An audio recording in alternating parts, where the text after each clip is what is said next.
Trauma Therapist Podcast Plus listeners can listen to episodes early and ad-free right now. Become a Plus listener by going to Apple Podcasts, searching for the Trauma Therapist Podcast, and signing up today.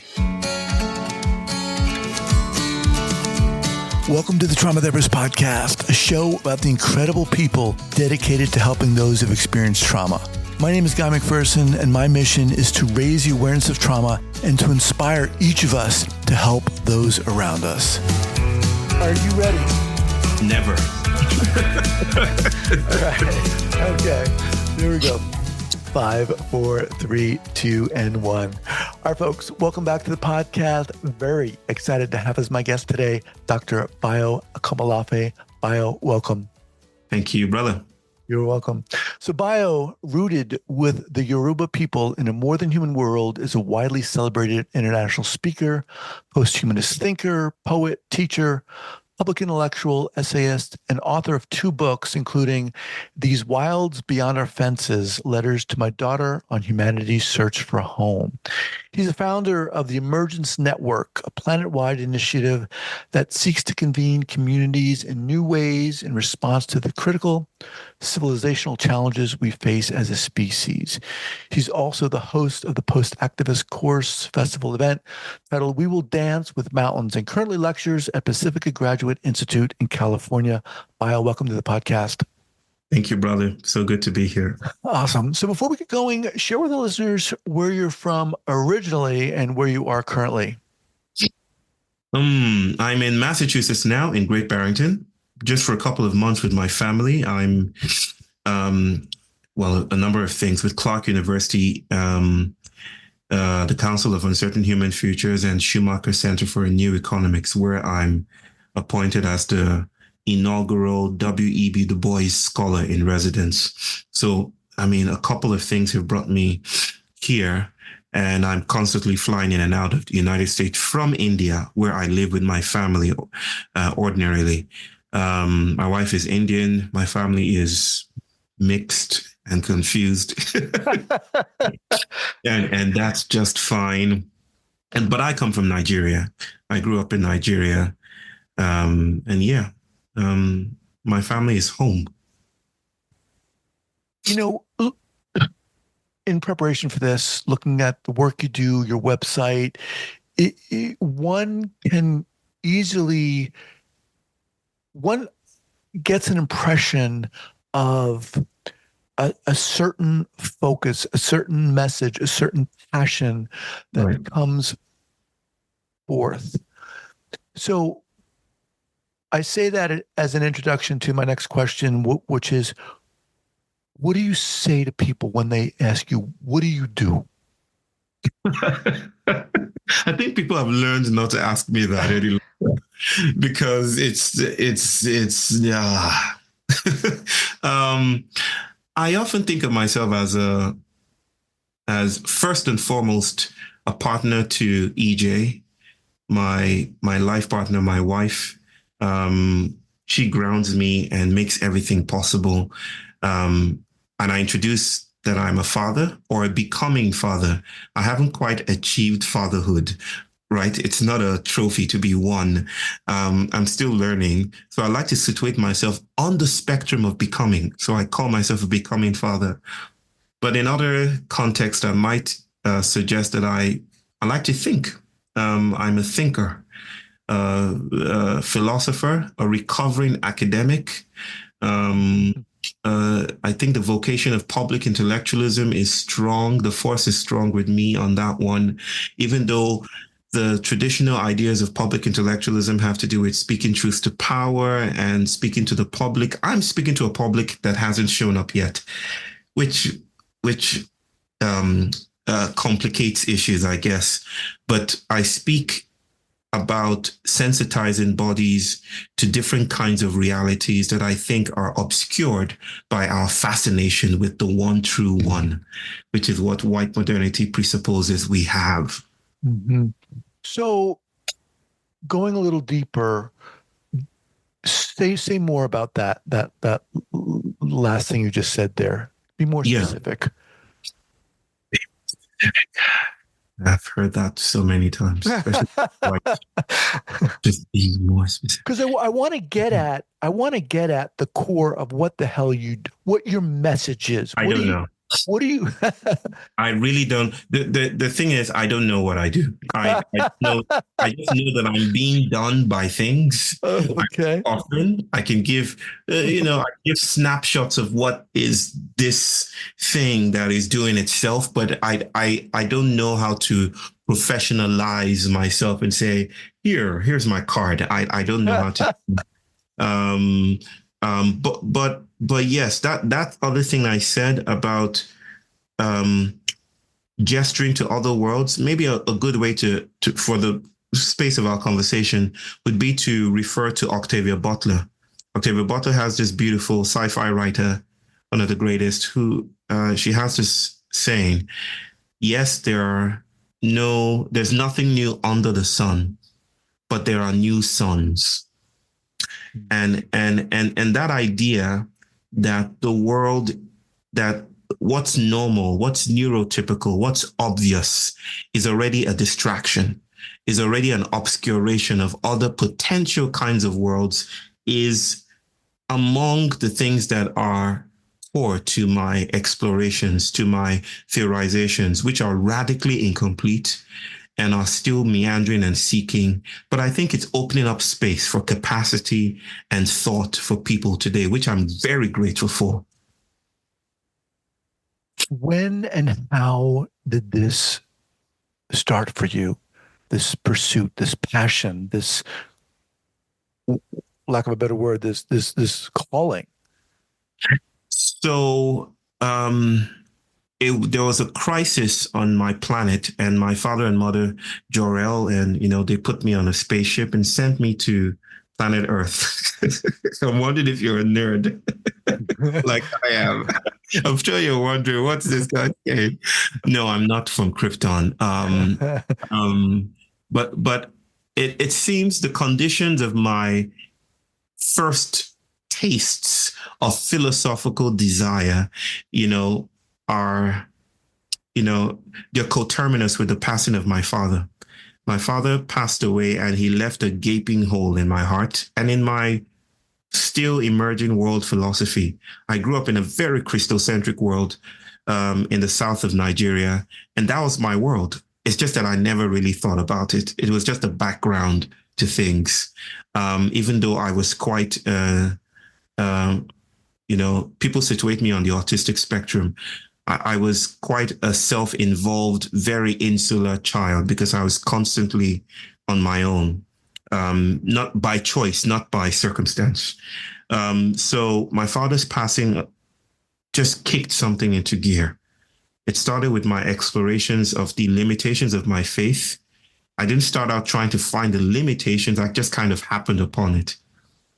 How old were you when this happened? I was 15 when my father passed away. 14, 15 when he passed away. And it rocked my world. He was my best friend, and he his passing kind of offered some rude ontological shock. It was like an electrical shock, and it jolted me into the world of real things where people pass away. I'd heard of death, but it never really occurred to me that it could occur to me or to someone very close to me. So that took me on a journey that, in summary, might look like a leap from a Christocentric fundamentalism to an exploration of a multi-faith assemblage, which took me into an exploration of postmodernism and then ushered me into some social constructivist imaginations. And where I find myself today is not beyond all of that. It's not like I've traveled down a sophisticated line and I'm now a feminist, new materialist, post-humanist, animist, post-structuralist thinker. No, I don't think succession is the key here. I think I now see that I haven't quite abandoned those selves, that I'm in a world that is entangled, and I'm still in relations, in conversations with those aspects that I thought I'd left behind. And that is shocking, scandalous, but also poetically liberating all at once. What, what I hear you describing in a sense is a uh, flight, a journey to discover, but also this continued groundedness with who and what you are and where you came from. You could put it that way. I don't know if I'm very confident about grounds or, I think grounds are contrived, even ontological grounds. It seems that the thing for me is in fact, I find more security in groundlessness than in grounds.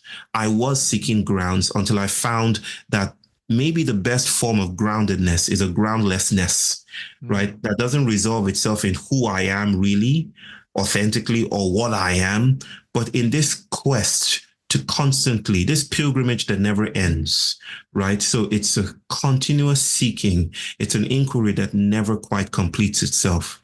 And that feels relaxing to me in a way that I can't quite translate into words, or I could try if we have 2 hours.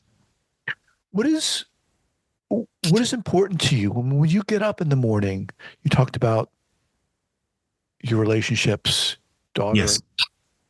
Like when you get up, what's moving you? What's pulling you? Hmm. Well, there are a couple of things, a federation of things, actually. One is my belonging to my family, that I'm in good relations with my wife, with my daughter, and with my son. That feels primary. I'm unable to function. The Yoruba people have a proverb that what we have to eat is more important than what we have to do.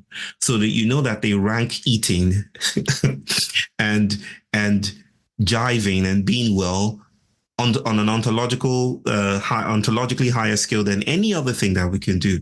My family is that thing for me, is that eating. If I'm not eating well, if I'm not being with them well, then nothing else matters. But then when you speak about waking up, I'm constantly haunted by this idea, this philosophical notion that which I've expressed in my concepts like post-activism, parapolitics. The key concept here is that it seems in this time of crisis, brother, climate chaos, racialized politics, pandemics, war in Gaza, all of that, it seems that the more we try to attempt to resolve these issues, the more they come back to us in other forms. So I say that the way we respond to the crisis is becoming the crisis. What happens when we're stuck in an infinite loop and keep on going around in circles and repeating the same things? So I'm very fascinated and want to keep on exploring difference, how different differences occur. Not because we say it happens, not because we hold up a trophy and announce victory, but because I think if we're stuck in a pattern, then the thing we want to look for is bricks. And that's what I'm fascinated by. Bricks, cracks, openings, not solutions, but openings. Differences in discovering patterns. I mean, specifically with responses to the way we've been dealing With all these issues. Yeah. with all these issues. Can you pick one out and be specific about how maybe an attempt to respond is in itself the part of the crisis or the crisis? Do you throw your trash out in carefully delineated boxes, colorful boxes, plastic here, glass here, others miscellaneous Yeah, things? I do. Yeah. Exactly. Every time I travel to the United States, come to the United States, sometimes we've been here for up to 6 months now, and we've become part of that practice, but we've never quite lost the chuckle, the sarcasm, the glint in our eyes, because we know, and this is verifiable data, that more than 90% of discardable waste actually doesn't go to a green emerald city. It doesn't go to, across the yellow brick road. It goes to Africa. It goes to the global south, right? Hundreds of thousands of tons of plastic, is deposited in somewhere that is conveniently far away. This is a notion of sustainability that is obscured or that obscures or wastes colonialism, right? That is important to have a discussion about. But beyond discussing this, brother, another question begs to be seen. What do we do then? If the only way to address deleterious environmental conditions is actually propagating the problem. I remember John Stewart actually had a debate about this some time ago, I think last year. Like, the way we know how to respond and to resolve this is actually part of the crisis. What then do we do? What does responsibility mean when the medicine is part of the harm? We're blindly moving forward and repeating our actions without understanding what the issues are, how to move out, how to separate ourselves to see these differences that you're talking about. There you go. So what do we do? What can I do? What can the listeners do? What steps can we take to wake up, basically? Well, stay with this metaphor. It's more than a metaphor. It's a figure. It's a very potent one, I think. And it tries to underscore the idea that we are not ourselves by ourselves. What do? We often think, starting from the individual who has to act upon the world. What is lost in that framework is that we are not acting upon the world so much as the world is acting upon us. And it's not that we are above the world in its becomings. We are the world in its exploration of itself. So stuckness is a real possibility. But here's a figure. Ants often go into a thing that entomologists call a death spiral. I don't know if you've heard about it, but a death spiral is, in some sense, a pheromonic accident. They secrete these semiochemicals, which supposedly helps them guide themselves home. Mm-hmm. Otherwise, they're blind. They don't know how to move through the world except by these GPS systems, these chemical GPS systems. Sometimes it glitches, this system, and at least from our perspective, and they fall into a loop and they walk around in a circle and they're unable to break in from that circle. Some of these circles are as large as sports arenas, as a football stadium. They just keep on walking around and eventually they die. They die out of exhaustion. That reminds me of us, right? It reminds me of how we keep doing things over and over again. We've been talking about climate change, for instance, in the 70s. We assure ourselves that progress is being made, but it seems in larger doses, we are doing the same thing, moving the pieces around, convincing ourselves that innovation is happening or solutions are happening, but it seems we're still within the logic of that capture, of that trance. And even though there's a lot of energy being expended, there's a lot of advertisement, there's a lot of publication, but it seems we're still within the logic. So what do we do? I think that question lends itself to the kinds of ontological frameworks that I'm trying to bracket. I'm trying to suggest that maybe that question gets in the way of other kinds of considerations, that the world is doing something, that we have never been holders of agency, that the world has agency in a sense, and that maybe the thing to do here, as much as we're able, is to investigate the openings that might shift our experience of ourselves, and that this feels pertinent. Not just creating solutions like driving an electric car or turning off the light, but actually terraforming the ways that we understand ourselves in relation with the planet. And that is more potent than any old solution. And what would that look like then? At the risk of offering another metaphor, and the reason why I offer these there's a lot about this that is speculative, but I offer this speculation in the spirit of pragmatism. It's speculative pragmatism. These questions you ask are prestigious, yes. What would that look like? We don't always know. And that idea that we can anticipate the effulgent, maybe that's not the right word, the magisterial processual dignity of an emergent, always emergent universe, I think feeds into this crisis of being a modern citizen. Because we hope that it lands into our hands. We hope that we can put a handle on it. But I'm not speaking about doors and doorways here. I'm speaking about cracks. Doors are easy to handle, but doors are already anticipated. We're speaking about when the building itself starts to sprout cracks. And I think about those cracks as opportunities for investigating failure, of investigating imagination, of playing with the spaces where we don't quite measure up. It might look like even staying with grief, brother, right? I'm a psychologist, but I understand that my work and my training has been to keep people being productive, right? To keep you useful. What I'm speaking about is a pragmatics of the useless, to borrow a term from Erin Manning.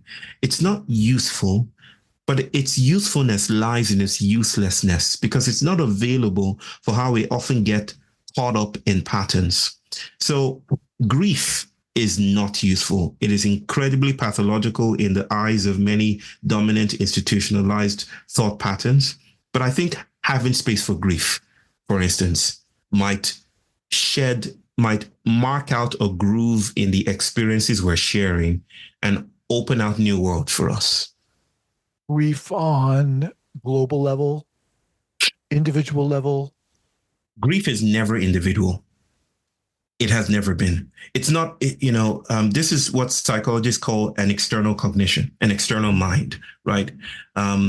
What we experience as personal grief is already an ecological condition, is already happening at large, and that's the point here, that those ways we sectorize the world from the global to the nation state level, to the individual, to the molecular, is useful. I understand that hierarchy and what work it's trying to do.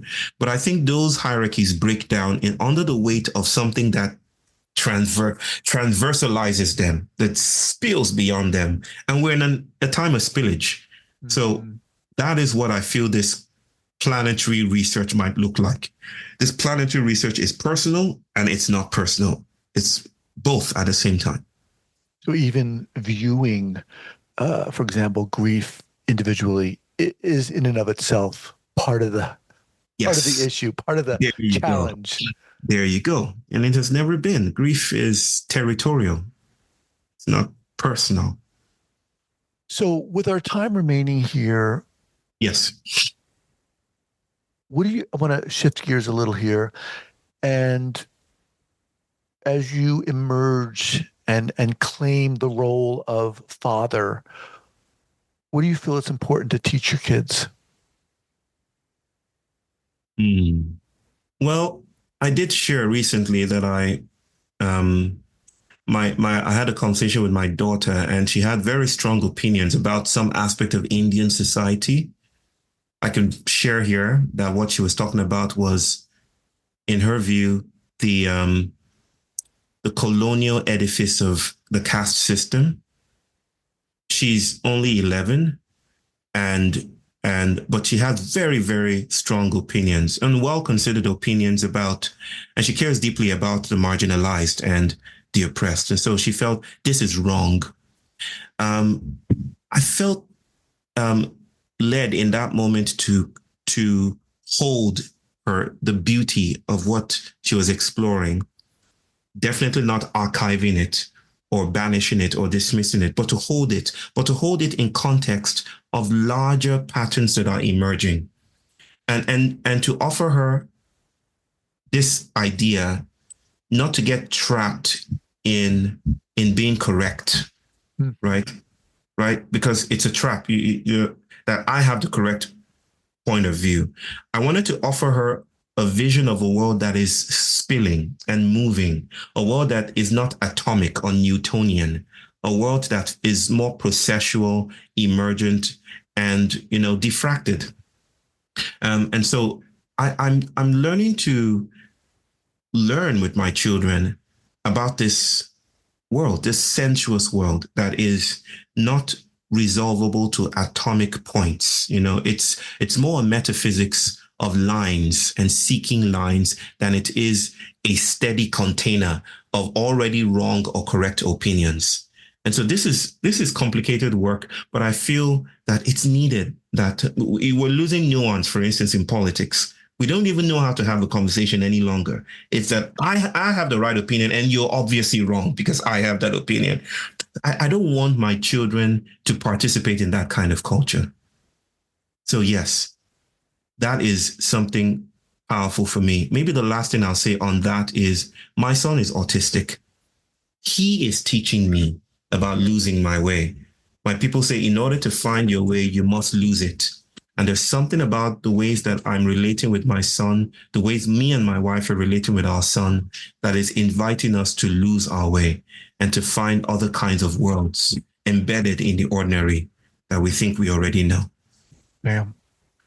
Bayo, man, half hour is not enough, obviously. Yep. How do people learn more about what you're doing? What's the best way?